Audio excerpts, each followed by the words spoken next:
It's time for another podcast by George. Straight talk, straight from the heartland, that'll have you saying, by George, I think he's got it. Now, here's George.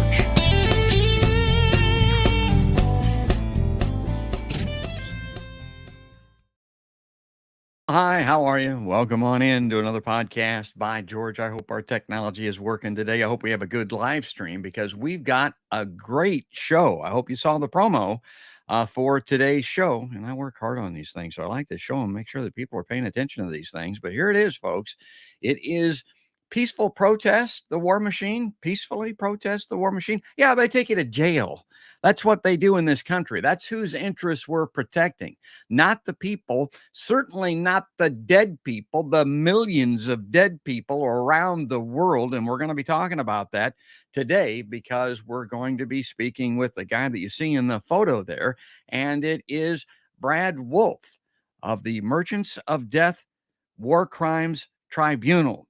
Brad Wolf is the executive director and founder of the Peace Action Network, Lancaster, Pennsylvania. He's a former prosecutor, lawyer, and community college dean, and he's heading up the Merchants of Death War Crimes Tribunal, and it's getting underway this weekend. And I want to bring him up on screen, but first I don't want to be remiss here. I want to mention a couple of things. Be watching Monday. I've got a show coming up Monday. It's the 60th anniversary of the JFK assassination, coming up November 22nd. Gerald Posner is joining us on that show. I consider him to be the world's foremost authority on the JFK assassination. And Laura Bellin will be joining us also on that show. And of course, her father, the great David Bellin, was one of the attorneys on the Warren Commission. And we're going to be re-examining that. There's been a new revelation recently with the supposedly pristine bullet, although it's not pristine, and you're going to want to watch that one. So don't miss that. And then also I want to bring this up on screen too, because this is kind of like a little addendum from the show that I had just a few days ago with the great Stephen Semler of Speaking Security. And this gets to the root of what we're talking about and why Brad Wolf was doing what he did this week, which was going to jail, folks. Most voters want a ceasefire, but hardly anyone in Congress supports one. This is the percent in favor of a ceasefire in Gaza. Democratic voters, look at that, 80%. House Democrats, the representatives, 8%. Yeah, Republican voters, 56%. This used to be the party of war. I don't know which party is the party of war anymore, but only 56% of them support the ceasefire. But 0% of the Republican representatives are supporting one. And all voters, 66%. All House members, aggregate, 4%. We're going to talk about that, but let's click that off. I want to get that off the screen here so that I can bring up our buddy here, our pal. I know how to do this here. There you go. We click there, and we say good morning to Brad Wolf out there in Lancaster. Hi, Brad. Hey, George. How are you? Thanks for having me on today. Yeah, maybe start right there, but I want to get into this action that you were involved in this week and the arrests and so much more. But Stephen Semler's graph there, I mean, God, are we living in a democracy? Or are we living in a non-representative country because of what you see in those type of statistics? Yeah, you have two political parties that are not responding to one of the major issues of the day, which is the issue of war. And those numbers are very telling. And this is why people like Jill Stein and Cornel West and RFK Jr. are entering the race, because they recognize that the two parties are not representing the population of the United States. And so they enter the race and they're addressing these issues. The Democrats, the Republicans take it for granted that their voters are going to support them regardless of where they fall. And the issue of war, which has always been invisible in the United States, especially over the last 20 years, the military and the media is very good at making war invisible. That's no longer invisible. Gaza has brought it into plain sight, and people are responding. And these two major political parties don't know what to do about it, and they are completely out of touch with their voters. Yeah, and the Merchants of Death roll on, brother. And I hope people are also, I got so many things here that I want to highlight and talk about. People are looking, maybe see this t-shirt that I've got on here. This is the Merchants of Death. Let me stand up here so you can see that. This is the artwork. This is the great Carol Hartman who did this artwork. And several artists are working with the Merchants of Death, but this one's called Carnage. And you can see, and it was done for Ukraine, basically. But my God, does that look like Palestine? I mean, does that look like Gaza to you? I mean, it's particularly appropriate. And I've got the T-shirt here, so I wanted to make sure that I had it on when I got a chance to talk to Brad. But and that kind of merch is available at the merchantsofdeath.org. So talk about that. I kind of wanted to get to your action first, but the merchantsofdeath.org has the tribunal opening this weekend, and how people can play a role in this, how they can participate, how they can contribute. Talk about that, Brad. Absolutely. So the Merchants of Death War Crimes Tribunal is a people's tribunal, and we started work on this about 2 years ago. It was Kathy Kelly, Nick Modern, and myself. And we decided to have a people's tribunal because the government was not responding and the courts have been captured by the criminals. And so a people's tribunal occurs when the citizens have to take action. And so what we've done is taken action against United States weapons manufacturers and hold them accountable for committing crimes against humanity and war crimes as defined by the Rome Statute of the International Criminal Court. And we've spent 2 years collecting evidence to demonstrate that 4 weapons manufacturers in particular, Boeing, Lockheed Martin, Raytheon, and the drone maker General Atomics, are guilty of war crimes and crimes against humanity. And we collected our evidence by talking to retired military officials like Colonel Lawrence Wilkerson and military analysts, lawyers, doctors, epidemiologists, theologians, and the victims of war themselves to get their perspective on what these merchants of death have done to them. And all of this evidence has been assembled in the form of video documentaries. And we'll be showing that starting this Sunday evening, 8 o'clock Eastern Time. It is a free live streamed event. So if you go to merchantsofdeath.org, that's merchantsofdeath.org, you can register for that event. And you can watch the live streamed event, the opening session this Sunday, November 12th at 8 o'clock. Yeah, and I've got this slide up on screen now. The luminaries. I mean, you've got an eye-popping group that's going to be involved in this. Talk about the people. Yeah, some of the people that we have interviewed and who we refer to as witnesses are Cornel West, Colonel Lawrence Wilkerson, who of course was the chief of staff for Secretary of State Colin Powell. We've got William Astore, Christian Sorensen, John Pilger, Richard Falk, Dr. Kelly Denton Borhaug, Jeffrey Stern, Matt Akins. I know I'm forgetting some others, but an esteemed list of experts in various areas that we wanted to use to collect evidence. And then we gathered together a list of judges who are going to deliberate on this evidence. And there are 11 of them, and they span the globe, literally. We have representatives, human rights activists from Iraq, Yemen, Somalia, Puerto Rico, Afghanistan, as well as attorneys here in the States sitting on this tribunal. So they are going to listen to the evidence, but we also want to emphasize that this is an interactive people's tribunal. So all the people who have registered for this, and to date we have over 1,300 people registered for Sunday evening, all these people are also part of the jury, and they deliberate on the evidence. And we want them to talk about it each week in their communities, share these videos, have discussion groups. And then periodically over the next few months, we're going to have meetup sessions to discuss with them what they're doing, what their thoughts are, how they feel about the evidence that we're presenting. Yeah, the great Mary Knox is watching, and she's put the URL up on screen for the Merchants of Death. It's merchantsofdeath.org. That's where you want to go to play a role in this. Now, she's also got a comment or a question here. She says, thanks for all you do, Brad. I'm really worried about the U.S. building an anti-gravity nuclear weapon that is 24 times more destructive than the one they used on Hiroshima. I saw that, 24 times more destructive. Our tax dollars, of course, are paying for that. And her question's a good one here. Where are they testing such a weapon this time? I mean, it probably can't be really tested above or below ground like the old nuclear weapons back in the day. I suppose whether or not it works can be determined in a laboratory. That's what I would think, Brad. Yeah. This is such a great example of where our tax dollars are going for weapons like this. You think about how much money and R&D goes into that before they even test a weapon like that.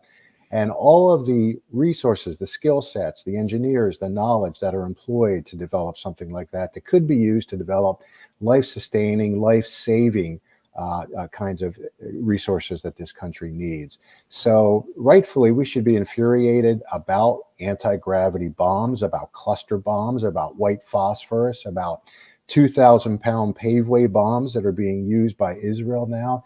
These are all kinds of weapons that our tax dollars fund, that people like Raytheon and Boeing and Lockheed Martin are building, and they're using in our name.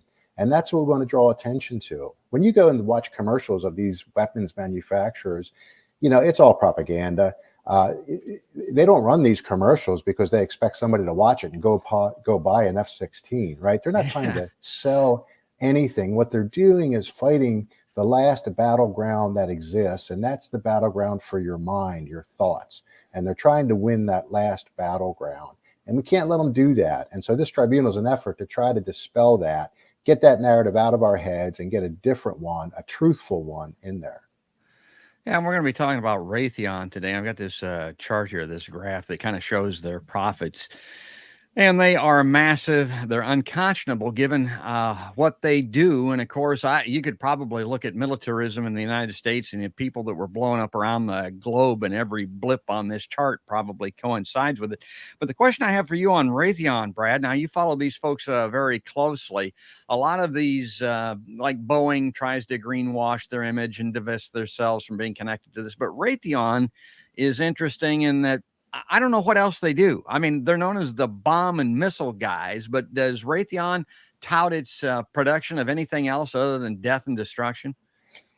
Not that we know of. I mean, when you research them, you're going to see that, yes, they build the bombs and the missiles, but they also build a lot of the hardware that goes in to, say, the fighter jets that Lockheed Martin builds. So there's this incestuous relationship between these weapons manufacturers. One merchant of death, such as Lockheed Martin, may have the prime contract on, say, the F-16, but Lockheed Martin is a subcontractor supplying a lot of the radar and other instrumentation that gets into that weapon. And then on the next contract, Raytheon will be the prime and Lockheed Martin will be the subcontractor. And I have no doubt that they're agreeing on all this ahead of time, that there's an element of collusion involved in these contracts. It is not competitive bidding. Taxpayers are not getting their money's worth by any stretch of the imagination on these deadly weapons. And Raytheon in particular, the CEO is Gregory Hayes. That guy made about $28 million in cash and stocks last year as head of Raytheon. And when you think about the death and the destruction and the suffering that company has caused across the globe, it's appalling. That's why we went there on Wednesday. And that was the third time that we've gone to Raytheon. They are right out in front in Arlington, and they need to be confronted. There is a Raytheon subsidiary in almost every community across this country that people can demonstrate at. And the same is true for the other defendants. Lockheed Martin, Boeing, General Atomics, General Dynamics. Don't let them off the hook either. If people want to take action, look it up in your community, and you're going to find defense contractors there that you can go out and you can challenge. Yeah, tell them you no longer want to be a part of this. And that's kind of where Raytheon is kind of at the top of the septic tank, as I call it. I mean, you take the lid off, you're going to see Raytheon there. And one of the biggest reasons, Brad, is Lloyd Austin. Talk about that connection. Yeah, so Lloyd Austin, who's our current Secretary of Defense, and of course was a 4-star general prior to that, when he retired from the military, he went to work on the board of directors of Raytheon, where he was receiving, the big money that a board of directors pays out to somebody like a 4-star general. They're paying for his connections. They're paying for the fact that he can pick up the phone at the Pentagon as a director for Raytheon and get contracts approved. And then he becomes the Secretary of Defense after sitting on the board of directors at Raytheon. That's what he does now. And as Secretary of Defense, he's approving contracts that go to Raytheon. And then when he's done being Secretary of Defense, we have no doubt that he's going to return to Raytheon. So there's this revolving door, right? And Mr. Austin is a prime example of walking from the military into the weapons manufacturer, back to the Pentagon, and then back to Raytheon. And when you go to Raytheon's headquarters in Arlington, Virginia, 1100 Wilson Boulevard, they literally have a revolving door as the entrance to their building. It's so symbolic of what they do. Yeah, it's the revolving door. I call it the laundromat of blood. I mean, that's what we're talking about here. What goes in comes out, and it's all bloody, and that's what Lloyd Austin is doing. Let's get to it here. Let me bring the photograph up on screen here. Now, this is this week. That revolving door, I think, is behind you, right? Is that what we're looking at there? It is. It's right behind us there, yeah. And also, do they still have a a television affiliate in that building? Do you know? That They was do. amazing to me. Yeah. The ABC television affiliate in the building that when we were there last year delivering subpoenas, we went to them, knocked on their door. They're inside the building and said, you might want to cover what we're doing. They locked the door on us. They did not want to hear from us. They wanted nothing to do with it. They are in the belly of the beast, and nothing symbolized more the fact that the media, mainstream media, is part of this military industrial complex than the fact that an ABC affiliate is right in the Raytheon building. Yeah, and okay, I'm gonna go through these pictures. I'm gonna make some comments here, but you guys are standing. You guys look pretty dangerous. I mean, this looks like a scary group of people, Yes, especially that woman right. over there on the far right. I mean, I'm looking at this. I'm already starting to get chills. Brad, Yeah. I'm thinking somebody maybe they ought to think about calling a cop. Oh, wait a minute. Here we go. Lots of cops. I mean, lots of cops. You might be outnumbered here, Brad. I mean, I'm looking at this, and the last time I saw a group of DC police was probably January 7th. I remember seeing those guys with their bicycle helmets. They weren't these guys and gals. Because they're fully armed. The people on January 7th that were preserving our democracy there from the ravenous horde of Trump supporters descending upon our hallowed halls of the House of Representatives. Those people were wearing, I think they might have had a bottle of mace and a bike helmet on. But look at these people protecting Raytheon from Brad Wolf and his people. So what Brad's people do? Well, they just kind of collapsed here. Tell us what we're looking at, Brad. This is symbolic. So we had a peaceful, nonviolent act of civil disobedience on what was supposed to be the public sidewalk in front of Raytheon in Arlington, Virginia. And, we had our speeches. We read a list of the names of the children who have been killed in the last 2 weeks by bombs built by Raytheon.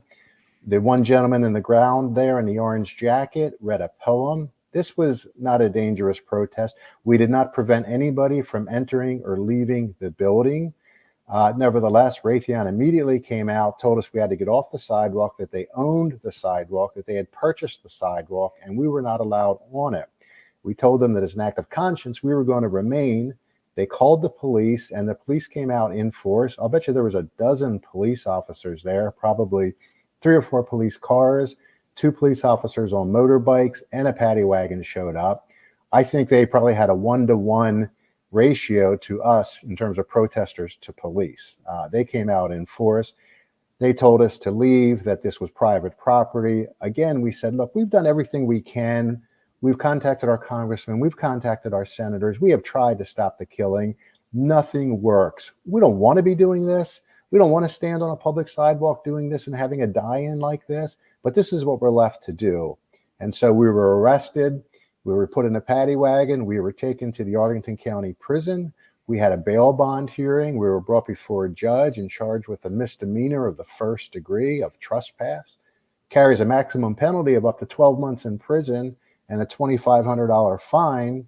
And then we were held for arraignment, which occurred the following day at 2:00. We had to return to the courthouse, and we were arraigned yesterday. A trial date was set for January 10th. Yeah, I'm going to go through this. I got to tell you, back in the day, I used to consider the public sidewalk to be safe haven, basically, as a reporter. I mean, if you were on the public sidewalk, you were okay. It used to be that it was a public sidewalk, and as a homeowner, you had to pay to upkeep and replace the sidewalk, but it was still the public sidewalk. But apparently, with Raytheon and some of these other companies, they've bribed and it's not because they want to take control and be solely in sole ownership of a slab of sidewalk. Why would they want to do that? Well, they want to keep you off of it. I think that's absolutely true. That's all there is to it. You think so they take tax dollars, right? Raytheon takes our tax dollars to buy up a public sidewalk to keep taxpayers from exercising their First Amendment right on the sidewalk. So the irony in that is really galling. Yeah, let me take a spin here. I want to show some of these other photographs if I can get to them here now. I don't know if I can make that one any bigger or not. Yeah, that's a little bit bigger there. Okay, so there you are. That's more of what we were talking about here. Mhm. Again, I always like to show the signs, and particularly the work people put into these to have them up there. But again, Brad and his people aren't doing this for fun. They're not doing it for the notoriety. They sure as hell aren't doing it to make money because it costs them money. They're doing it because of that graph that I showed at the beginning of the show from Steven Semler. 66% of Americans are what they want a ceasefire in Gaza, but we're not getting one. So what's left to us? Well, it's Right. these types of actions. And these people, I mean, they're taking this upon themselves to do this. This ain't fun. It ain't easy. Good on them. They are heroes as far as I'm concerned. And there's the boys in blue. That's DC's best and finest. This is what they have been assigned to do in the nation's capital, is to protect Raytheon from Brad and his look at those people. Now I mean, no wonder. Again, these people look dangerous to me. I'm looking at this thinking, my God, it's a good thing they got hands on them right off the top. And this cop, Brad, is he objecting to the photo being taken, or do you know what that is exactly? Yeah, I'm not sure exactly what that is, but I think your point about, such a dangerous crowd, right? The ages were from 28 to 77, and the majority of us were pushing toward the upper realms of that 77, right? And so there were people there who were frail and yet felt so compelled to come out and risk arrest and get arrested and sit in the county prison for 6 hours because of what's going on, because the non-responsiveness of the government, of our elected officials to what's happening. So to me, that was really powerful to see people willing to risk that kind of thing. We all would rather be back home in the comfort of our homes. We enjoy a certain amount of safety here, but we can't abide this. We simply have to get out of our comfort zones, and so do a lot of other people if we're going to stop this. Well, good on you. And I want that. I got to looking at this picture too. And again, you're on the sidewalk. You're in front of Raytheon that has, it's producing these stockpiles of thousands, millions of bombs and these weapons of mass destruction here. Let me bring this up on screen and see. So I'm looking. Why's your pocket out? What is that? You look. Yeah, that's it wasn't. Yeah, I'm not typically that sloppy of a dresser. Yeah. Yeah, so as they handcuffed us, they searched every pocket. They turn your pockets inside out for the initial frisk, and they take everything out of your pockets, remove it all. Then when we got to prison, we went through the most extensive frisk I've ever had. It was hands on the wall, feet spread, shoes and socks off, and a complete frisk, including a groin frisk, up and down, everything. I do want to point out the police were very respectful and decent to us. They may not treat everybody like that. I can only say that for us, they were very respectful doing their job. We emphasized to them that we are working for their benefit as well. They don't want people killing in their name, we would assume. But this is what we're left to do. So yeah, there's an element of humiliation involved in being handcuffed, having your pockets turned out, being searched like that, and then being placed in a prison cell for 6 hours as they process you, they fingerprint you, they line you up and photograph you front, center, and left. I want to quote the great John Mellencamp. John's an interesting guy. He's got some personal issues. He's kind of aggressive. Some people don't like him and that type of thing. But I always remember John Mellencamp. He was introduced to President Obama because of his celebrity. And Mellencamp told him, he says, "You're not progressive enough for me." I thought those were great words. But the other great words that he had were the words in Rain on the Scarecrow, where he was quoted, the guy came to repossess the family farm. And John Mellencamp's character in that song said, calling it your job, old hoss, sure don't make it right. And that reminds me of these cops. And let's see, do I have another slide here? Yeah. And that's the paddy wagon. That's the paddy wagon. Yeah. So that's where they put us, and you're jammed in that paddy wagon. It's dark. It's hot. You're jammed in there tightly together. It's not fun. And as you said, we're not doing it for notoriety. This is not about ego or anything else. And all the other people that do this from Code Pink, I'm sure they would prefer to be doing other things. But the times call for this kind of behavior, this kind of action, this nonviolent, peaceful, civil disobedience is essential. Yeah, I got a couple of film clips here. And this is This Sunday, November 12th, the Merchants of Death War Crimes Tribunal will hold Raytheon and Lockheed Martin and all other U.S. weapons manufacturers accountable. They are violating the Rome Statute of the International Criminal Court, Crimes against humanity and war crimes cannot be tolerated. We are here today to say, not with our dollars, not in the name of our country. We will not abide this anymore. When the courts have been goes on. The thing about it again, besides how dangerous you guys look, I mean, I'm instantly call a cop for God's sake. Right. Do something about these people. Right. It's patently ridiculous. Now, I want to go to this also because this is just from yesterday. There's a couple of things I want to talk about in this clip. Joe Biden was doing some glad handing and backslapping regarding the UAW strike settlement and that type of thing. And a Code Pink person was there again, taking it upon themselves. Just think about the news of the day, what we need to be talking about. Watch this. President Biden, you need to call for a ceasefire in Gaza. It's not This ain't the time for that. This ain't the time. It's genocide happening in Gaza. There's a 4-hour ceasefire today. And evacuation of 1 million Palestinians to Gaza. Where are they supposed to go? They're in the largest open-air prison in the world, President Biden. You need to call for a ceasefire. You need to call for a ceasefire. Ceasefire now. Yeah, and I've said on the show lots of times, I'm a big life and death guy, Brad. Dying will ruin your day. And you can hear those people, and that one woman in particular gives me pause because she put hands on that woman. I mean, you don't do that. I mean, you don't go, you've got a freedom of speech just like she has, but you don't go grabbing people because things can go sideways if you do that. But, you know, this is not the time for that. Well, yeah, it is. If you're the one dying, if you're dead in the next 2 minutes, and I guarantee you somebody in Gaza will be, now is the time to be talking about these things. And good on Code Pink for doing that. Absolutely. I mean, since when did the word ceasefire become a bad word? Yes. That's what that young woman was saying again and again, ceasefire.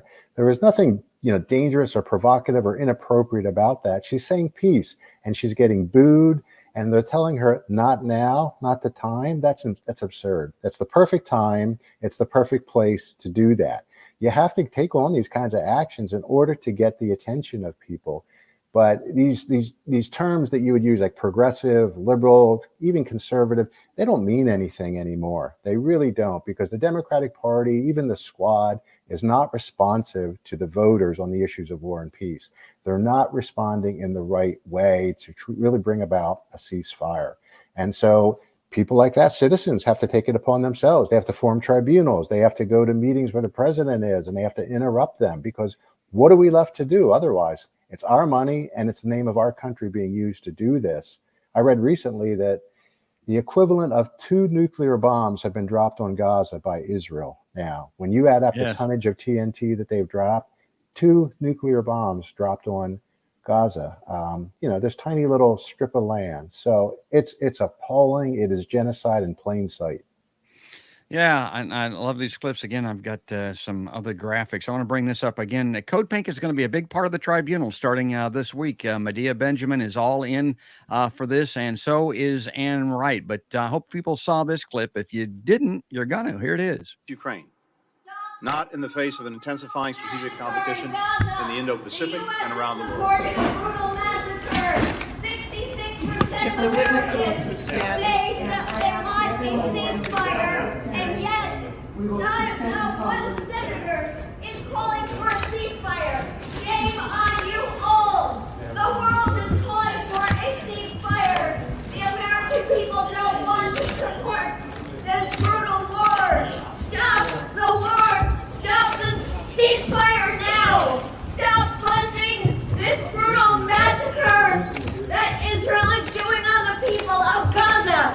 Ceasefire now! Ceasefire now! Ceasefire now! That is the great Medea Benjamin that's been on my show. I look at that and it pisses me off to see her manhandled, and particularly in the context that we're talking about. These viewpoints, they're not being heard. The far left, Medea Benjamin, was right about Ukraine. They're talking now about the United States turning its back on Ukraine And all of those people, those tens of thousands of people in Ukraine, have died for naught. Medea Benjamin warned about that years ago. She was correct. She was right, but they're not listening to her now about Gaza. Brad, what do you think when you see that clip? Again, what were her words there? Ceasefire. Now, Yes. those were not terrible words. Those were not bad words. Those were not inappropriate or anything like that. It was ceasefire. That's what she's calling for.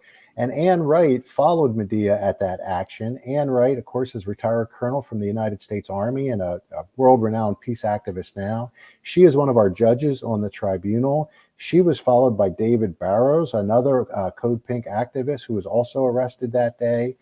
These people aren't doing it for notoriety. They don't want to do it. And I'm often questioned as, well, do you think that does any good, that kind of action in a public place? And my answer is absolutely yes, it does do good.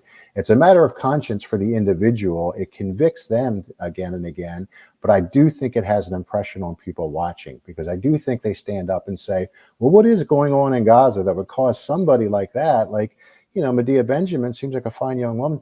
What would cause her to do that and to act like that? Let me investigate this a little bit more. When we were in Arlington on Wednesday, we had a number of people stopping by, walking on the streets and asking, what are we doing? And of course, we had handouts and everything. Nice. What are we doing? Why are we here? Even one woman came up and said, can I participate and help hold the banner? And we said, yes, Nice. absolutely. Yeah. Oh, that's So great. it has an effect. I like that. Hats off to Medea. She's awesome. Yeah. They're a full partner on this tribunal, Code Pink, so they're great. Yeah, let me show this next clip, and it's what Brad's talking about. Now, this is the Senate Appropriations Committee, and I think this has Ann Wright in it. And also, this action that they have is one of the most creative, most visually stunning images, and it's those bloody hands that they're holding up in the background. My God, was that good? Okay, watch this. Nice that people feel very passionately, and I ask. Development must work hand in hand. Committee will suspend. And again, I appreciate that people feel passionately about these issues. I would ask that you respect our witnesses and our committee members and allow the American people to hear their testimony. We will pause until the room is clear. 300 people in Gaza, 3,500 kids dead. Come on, I'm an Army colonel, I'm a former diplomat, I resigned on that war in Iraq that you talked about. That was a terrible thing, and what we're doing right now and supporting Israel's genocide of Gaza is a terrible thing too. Stop! That's great. That is the great Ann Wright. She's going to be a part of this tribunal this weekend. And man, she said a mouthful there in a very short period of time. She's a colonel in the military. She resigned over the war in Iraq that put, my God, millions of people in the ground for an unjust war. She knew it then. She was correct then. She also was in the diplomatic corps, which is what Blinken is supposed to be. He's supposed to be the nation's top diplomat, and he won't even discuss or bring to the table a ceasefire or a negotiation in Ukraine or in Gaza now. And so that's just great stuff by Ann Wright, Brad. It is. She's awesome. She's a powerful voice on the issues of war and peace because of her history in the military and as a diplomat. And so it's good to hear from her. It's good to have her on the tribunal. Another veteran we have as one of our jurors is Matthew Ho, who I know that you've had on this show. He too is a veteran. And he wrote a fascinating piece on Substack yesterday that talked about Veterans Day, which he discusses used to be called Armistice Day up until 1954. And it was called Armistice Day, which means truce, armistice meaning peace, ceasefire, that terrible word that we're not supposed to say now about Gaza.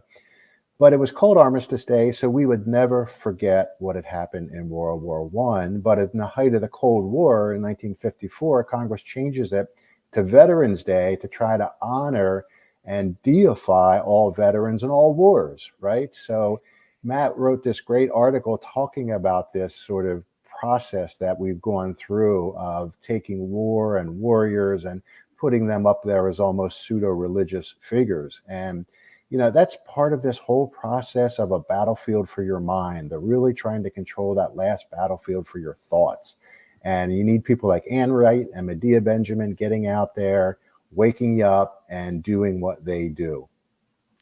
Yeah, and I mentioned the show with Stephen Semler that we had on that great book by Chris Hedges, who is a war correspondent, Pulitzer Prize winning war correspondent, former Middle East bureau chief for the New York Times. He speaks Arabic. I mean, this guy, his bona fides are beyond questioning.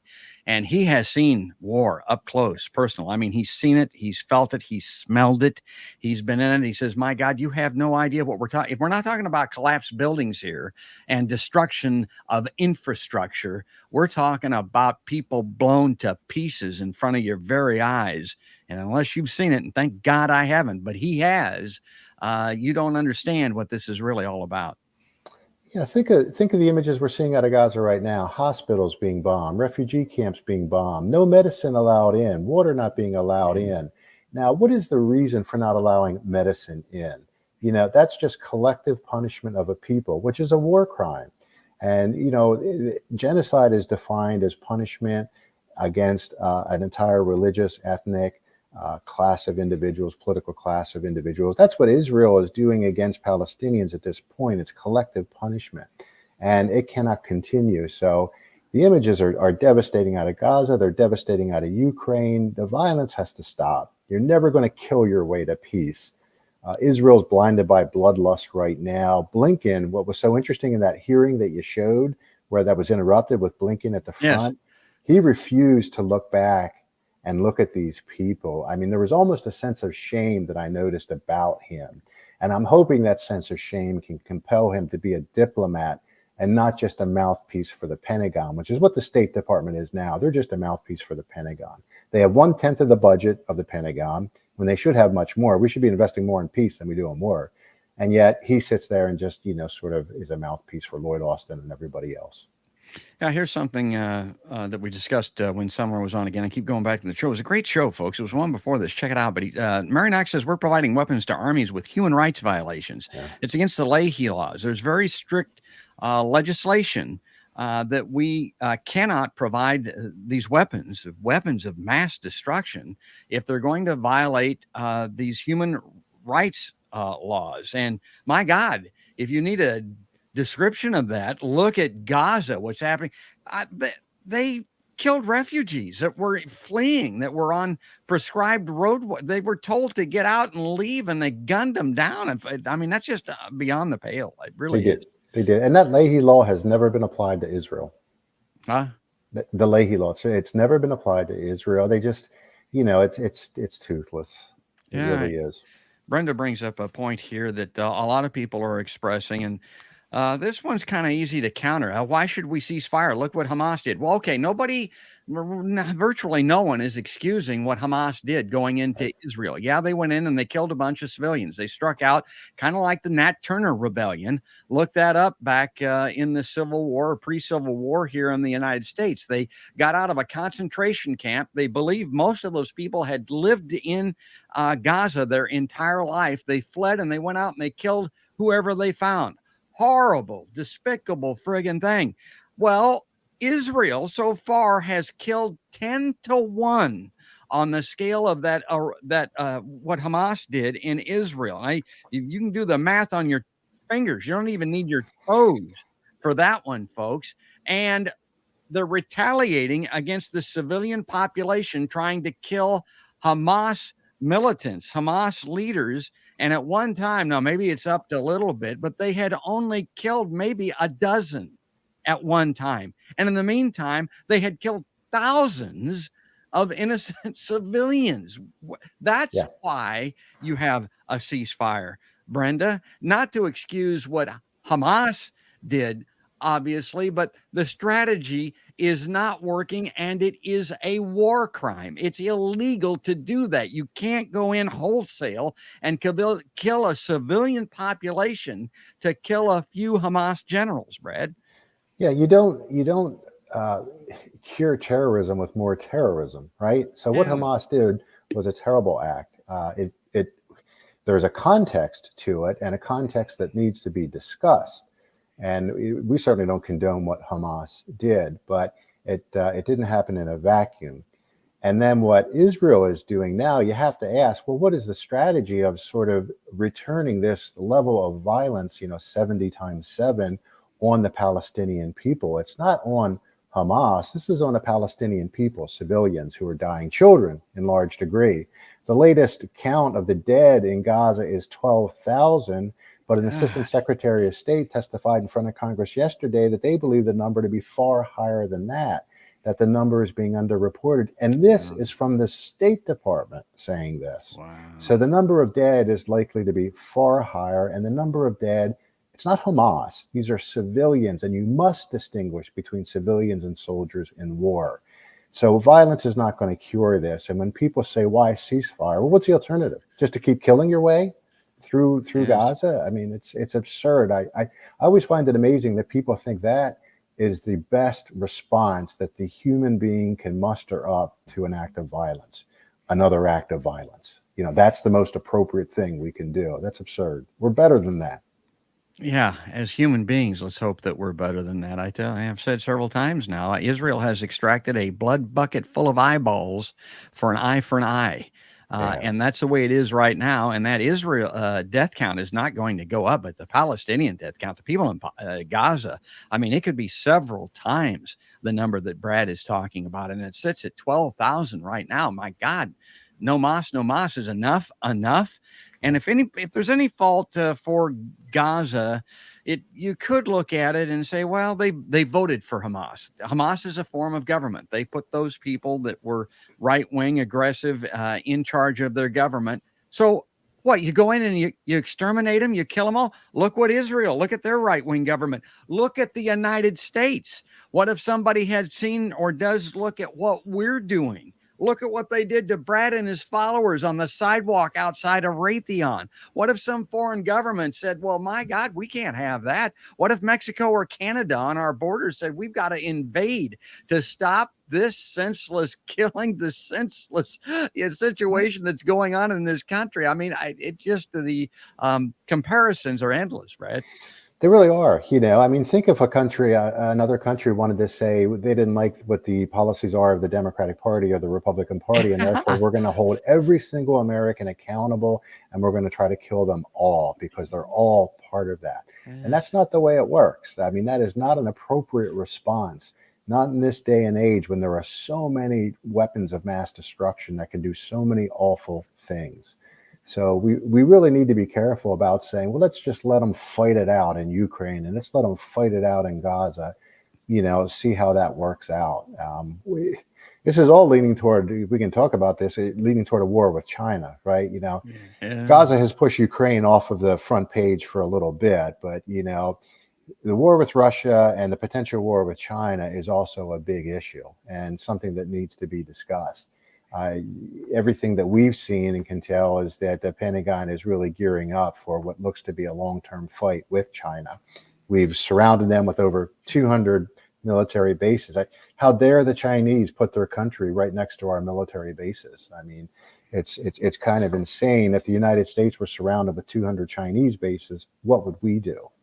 So we need to be very conscious of what is happening behind our backs as things like Gaza are going on. Well, I want to, we're about we're more than half over here, but I want to get back to the fact that we're talking to Brad Wolf with the Merchants of Death War Crimes Tribunal. Go to merchantsofdeath.org and sign up. I mean, participate. Let me bring this up on screen here and you can see what I'm talking about here. Now, this is the front page of the Merchants of Death War Crimes Tribunal. And there's a register here. See my arrow there? You can register here and be a part of this. And tell us what this means, being a part of it, Brad. So when you register there, you're going to get a link for the opening session, the opening gavel, which begins Sunday at 8 o'clock this Sunday. We purposely picked Armistice Weekend to open the tribunal. So Sunday at 8 o'clock Eastern Time, the live streamed event will begin. When you register, you'll be able to come in with a large number of other people from across the globe.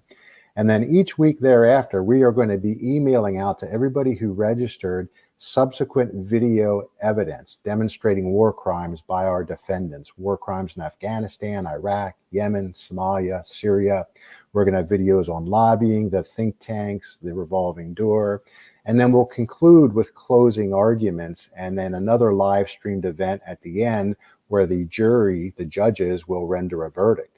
But in between all this, over the course of the months, We're going to have meetup sessions, live meetup sessions for all the registrants to get together with us, discuss the evidence, and talk about what actions they can take in their community, because we want this to be an interactive people's tribunal. You don't just sit back and watch these videos.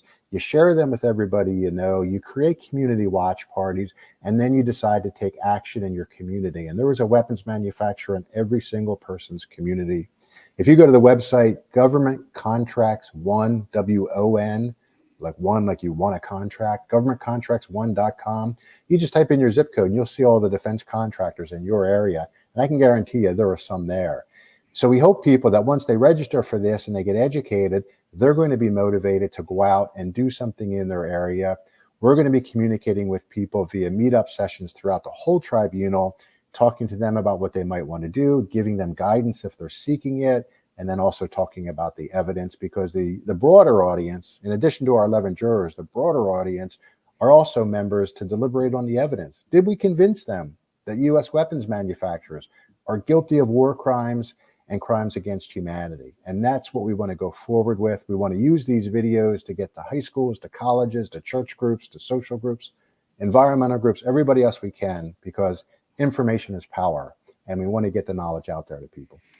Yeah, and follow the money. We talk about these merchants of death. I always want to bring up the fact, well, you know, we got to support them. They create the jobs. We need the jobs in our community. Those are big multinational, multi-billion-dollar corporations. Well, exactly that. They're capable. They're able of shifting. They can change gears. They've created the most sophisticated, highly technical weaponry known to man and womankind. They can switch gears if we make them do that. And we need them to do that desperately because of what's happening to climate. And that's why climate, war, and healthcare, the big three on my show, they are all interrelated. But don't think that there's nothing that these companies can do other than what they're doing, because they certainly can, Brad. They can. And we're not out to put people out of jobs. All these companies can engage in economic conversion, and they've got brilliant people working for them, you know, engineers and physicists and all kinds of people who can go to work and put those talents to work in a much more productive manner. What we found interesting at Raytheon is, as we were out there with our really, you know, kind of graphic signs and the die-in with the bloody sheets and things, Raytheon employees who were coming out to get lunch at the food trucks were looking and doing a double take and really shocked at what they've seen, as if they did not recognize that the work that they do every day is that's the result of it, dead people. And they were really kind of looking at that, thinking that, well, you know, I work for a weapons manufacturer. That's okay. I'm a Democrat. I'm progressive. That's not the way it works. You need to be very conscious of what your work is and what the end result of that work is. Yeah, and the end result is death and destruction, the type and the scale of which has never been seen before, and it's continuing and it's expanding. We're on the precipice of World War III if we're not there already, and there is always the possibility or the potential for going nuclear with all of this stuff. And my God, if that happens. Now, this is one slide that I wanted to bring this up very quickly because you mentioned lobbying. The manufacturers are steering millions to influence U.S. policy. The merchants are 5 of the nation's biggest defense contractors. Now, this is from military.com. Lockheed Martin, Boeing, Northrop Grumman, Raytheon Technologies, and General Dynamics. These are the merchants of death that Brad is talking about. They spent a combined $60 million in 2020 to influence policy, according to a new report from the Center for Responsive Politics. So it just underlines the big bucks we're talking about. It really does. And a lot of that money goes directly to people in Congress, you know, in the terms of contributions. But a lot of that money goes to them paying for think tanks. So these think tanks that you believe are independent experts arriving at decisions on foreign policy on their own are funded by weapons manufacturers, and they produce white papers on a particular foreign policy area. It might be Ukraine, it might be Gaza, it might be China. Those white papers then are delivered to members of Congress to read, and members of Congress are so busy, they grab what they can and, okay, here are the talking points, fine, this is what we're going forward with. So then they get this information that's really been funded by the weapons manufacturers. That's the thinking they go into committee with. they've received donations from weapons manufacturers, and then they go back and they award contracts to weapons manufacturers. So again, this is all about creating a narrative. These weapons manufacturers do it in think tanks, they do it through direct donations, but they also do it in academia. They're big donors to colleges and universities, and they want their narrative being in those research institutes in colleges and universities. So even the colleges and universities that come out with white papers about different foreign policy issues are influenced by weapons manufacturers. And they're under the hammer of these weapons manufacturers who say that they're going to withdraw their funding to the colleges if they change their tune. Yeah, okay, let's talk colleges and universities. I don't know if you saw this one or not. Yeah, talk about this. This is awesome. Now, dissenters is a wonderful group of student dissenters who have really taken it upon themselves to engage this issue of war and peace. And they are active around campuses in the country. And if there's students listening out there, look up this group and join them, because they are really good. They've taken on Raytheon because they recognize that Raytheon and Lockheed Martin and these other weapons manufacturers give a lot of money to universities so that they can influence the narrative at universities and also recruit the engineers, the accountants, the lawyers, all of that kind of thing to come work for them. And these dissenters, these student dissenters, are savvy enough to know the manipulation that's going on. They know that they're being manipulated, and they're not going to stand for it. They want these weapons manufacturers off their campus, and they want the money out of the university books. And this is, I think, UMass Amherst. I think it's University of Massachusetts anyway. I mean, that's great stuff. Okay, before we run out of time here, I wanted to throw this up on screen because I know this one is important to you, Brad. I think I got that from your Twitter feed. There it is again. Daniel Berrigan. Talk about this. Yeah, that's one of my favorite quotes from Dan. And I'm a big fan of Daniel and Phil Berrigan, and I've read everything I can about them. But, Dan was very much about you can't control the results of your actions. You can only control your actions. And our job as citizens of this country is to speak the deepest truths that we know, to really engage in a process of discernment and to speak the truths and to act on those truths and to do what we can. The results of those, the consequences are out there. We put them out there. We hope that they resonate, we hope that we do something good with them. But again, speaking the deepest truths we know and living those truths is what we are to do. And that's what Dan is talking about in that quote there. Yeah, Daniel Berrigan. Let me see if I can read this now. It's awful small, but it says, our task is not to be popular or to be seen as having an impact, but to speak the deepest truths that we know.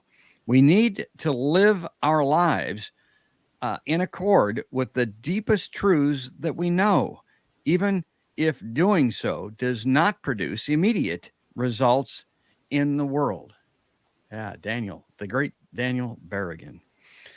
Well, great. Well, we're running out of time here. I think I've gone through most of the slides that I wanted to bring. Now, one thing, when you go to the Merchants of Death War Crimes Tribunal, go to merchantsofdeath.org. I'll bring that up on screen once more. But check out the artwork. And I, I'm a big music guy, and so is Brad. Brad loves Bob Dylan, and so do I. And, Bob Dylan's a pretty good artist. John Lennon is a great artist. A lot of John Mellencamp, I mentioned earlier, that's what he does mostly now is artwork. Check out the artwork on the site. Talk us through some of these brilliant pieces of artwork. Now, this is Carnage. This is what I have on my T-shirt, Brad. Yeah, and we were so fortunate to have artists willing to dedicate their works, donate them to us to use as images for the website, for T-shirts, for posters, you saw the one big vinyl banner that we were carrying in Arlington. There is a painting by Sally Latch, who's a wonderful artist who let us use that painting. And so, this is artists coming together along with other activists to try to contribute and raise awareness about these. But look at that painting. As you said at the beginning, could be Ukraine, could be Gaza, could be Nagasaki or Hiroshima. Yeah. What it is it's the results of war. It's the savagery of war. And we intend to show those results up close and personal throughout this tribunal. Yeah. This is what these weapons manufacturers do. When people work at Raytheon, they need to know this is the result of what they do every day. Yeah, check it out. So, and this is iconic. Yeah. That's the Sally Latch painting. Yeah, she painted that about Afghanistan, and that is obviously an Afghan woman holding her dead child. And But again, could be Ukraine, could be Gaza, right. particularly because of the dead children. So many of the people living in Gaza, there's such a high percentage of children, so many of these innocent victims, thousands of them are these little bitty babies. And there's a mother holding a bleeding dead child. I mean, that's a great image. Yeah. Ah, my God. That'll get you if you like. Now, this one I'm not so sure about. Tell us about this one.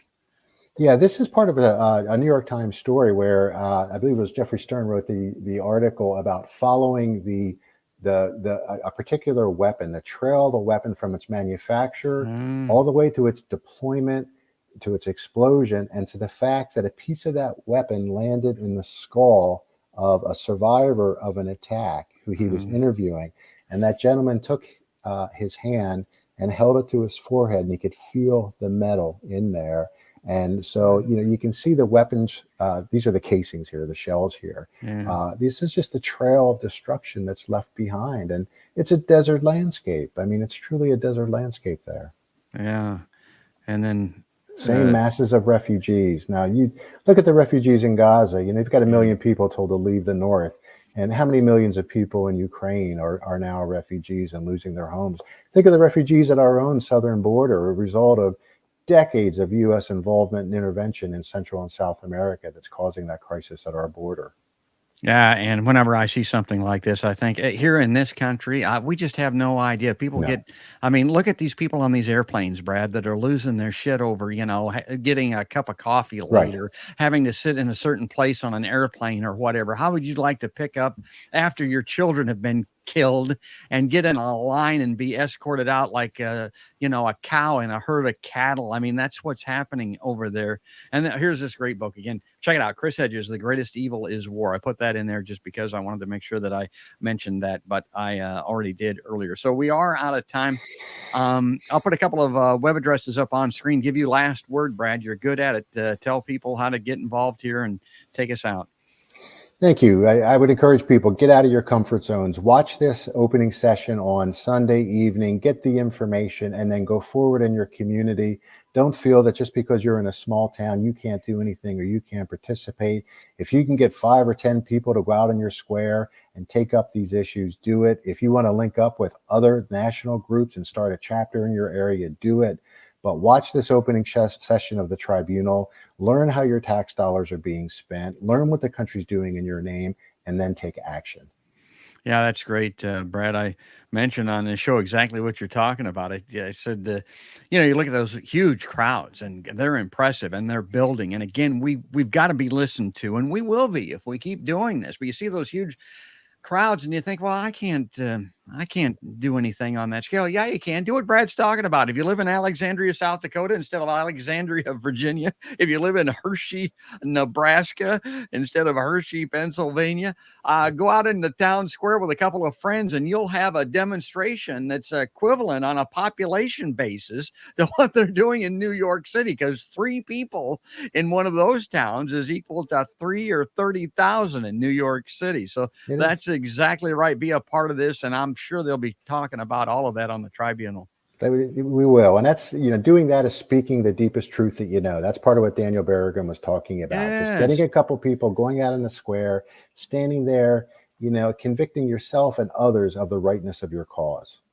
All right. So if you're listening in audio and you just joined in here, it is the merchantsofdeath.org. That's the place.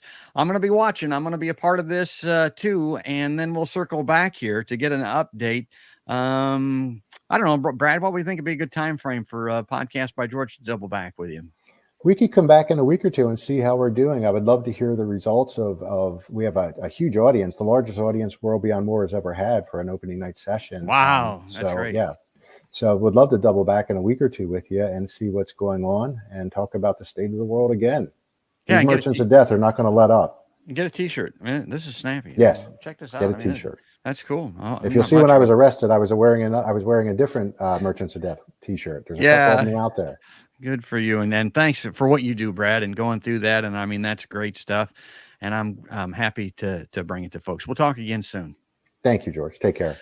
And folks, if you like seeing Brad Wolf, if you like being a part of this, if you like the merchantsofdeath.org, go to podcastbygeorge.com. Brad's been on many times, and we'll have him on again here in a week or two. And you can watch the live streams, the video podcasts on Facebook and on YouTube when they release. And then you can also select a platform for the audio versions if you want to see those, because they're posted right after we get off the air here. You can get them on Spotify, iHeartRadio app, Apple Podcasts, used to be called iTunes, places like that. But folks, that's going to do it. That's going to wrap it up. That's all there is, and there ain't no more. That's another podcast by George.